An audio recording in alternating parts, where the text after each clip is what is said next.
Is that so? So this file confirms that the chronosorters are artificial resonance. They activate when hit with a strong impact to create the corresponding resonance effects. And this also answers my previous question. The chronosorters rewind time through resonating with the sentinel. No, it was nowhere near enough. The chronosorters shut down once they are removed from the sentinel's range or the abnormal time flow on Mount Firmament.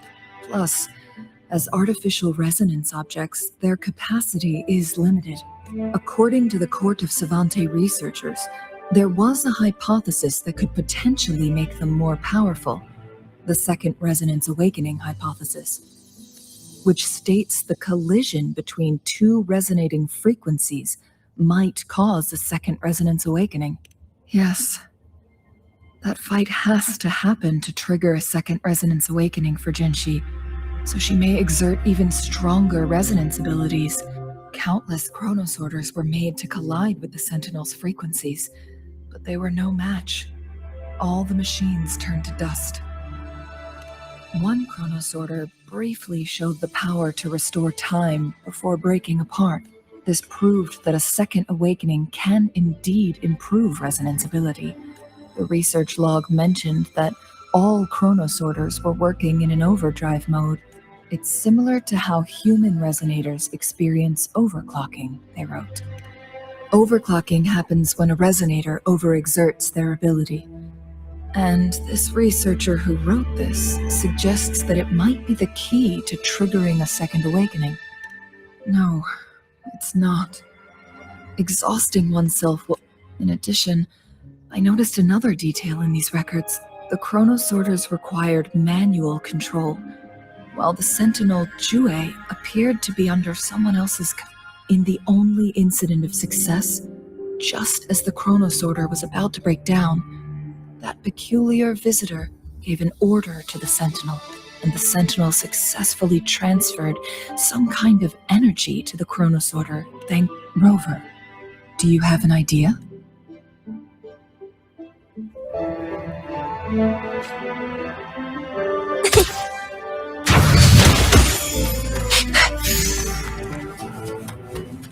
Jinhsi.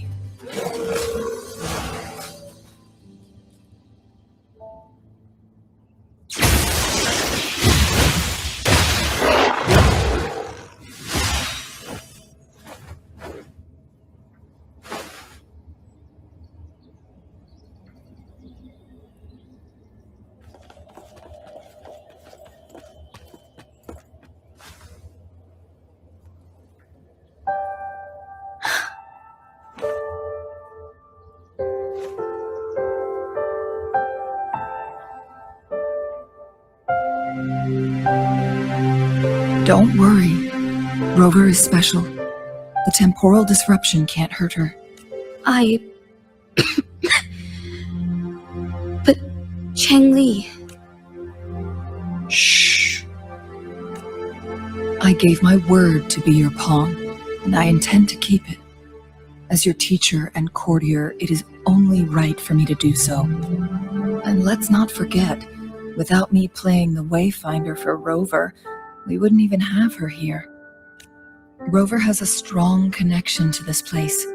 You need her help to resolve Mount Firmament's crisis. But we already owe Rover a lot.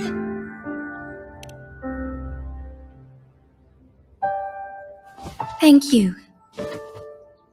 Rover, I will do everything I can to rescue the Sentinel as soon as possible. And we can finally talk to it in person. It will surely have the answers you want. Let's cut to the chase. What did you find in Truthseeker's past, Jinhsi?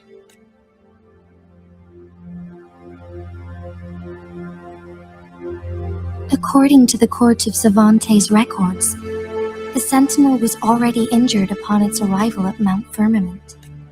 As time passed and its condition worsened, the flow of time became unstable here, causing only the Sentinel's appointed resonator can restore its temporal mandate.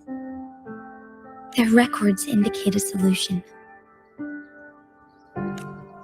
To reverse the rapid aging effect from temporal disruptions, I must deliberately collide with the Sentinel's resonance power during combat, triggering my second resonance awakening. That will enhance my power beyond its limits. Let's say you can achieve all that, but Jinhsi, do you understand what is at stake for yourself? I understand. I share a resonance connection with Jue, but I never took the time to truly get to know it. I've been blind to its suffering for so long. Sentinel Jue has been guiding us since the city's founding with its wise words and well-crafted decisions.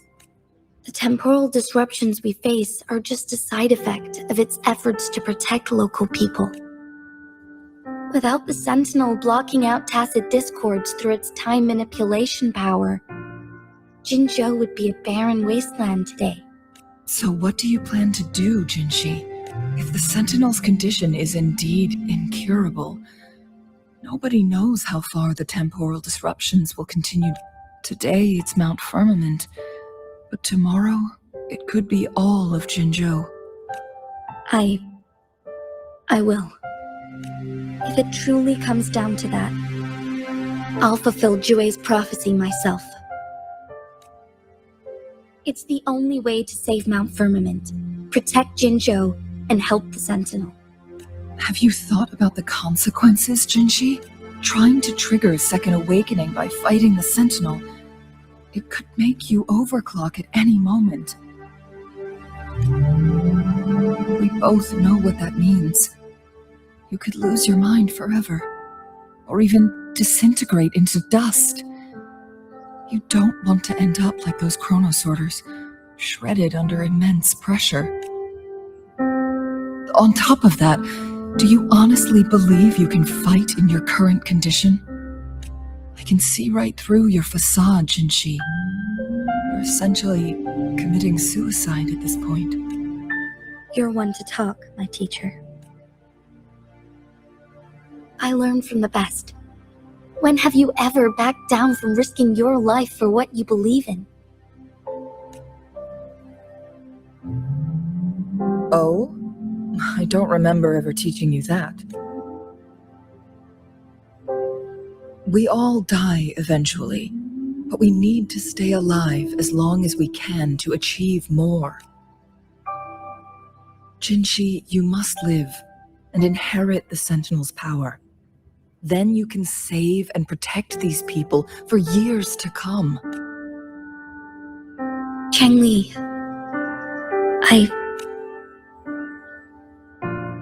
Jinhsi, I don't intend to stop you. I know you've made up your mind. That's why I brought Rover here. You may have already guessed it. Rover is indeed the hero who fought by our Sentinel's side during Jinzhou's early days. She's also the mysterious visitor spoken of in tales about Mount Firmament.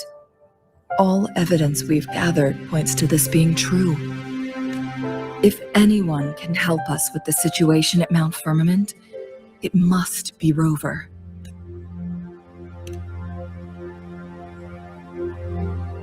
thank you, my teacher. Jinhsi will keep your words in mind. Lastly, we still don't know for sure how the Fraxidus is keeping our Sentinel trapped. This will determine if you can actually meet it face to face.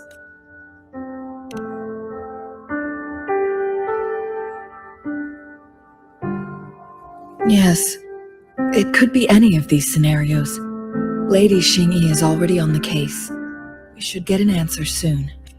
The cipher key should be inside the stone chamber, behind its entrance gate. There is one more flare stone to work out.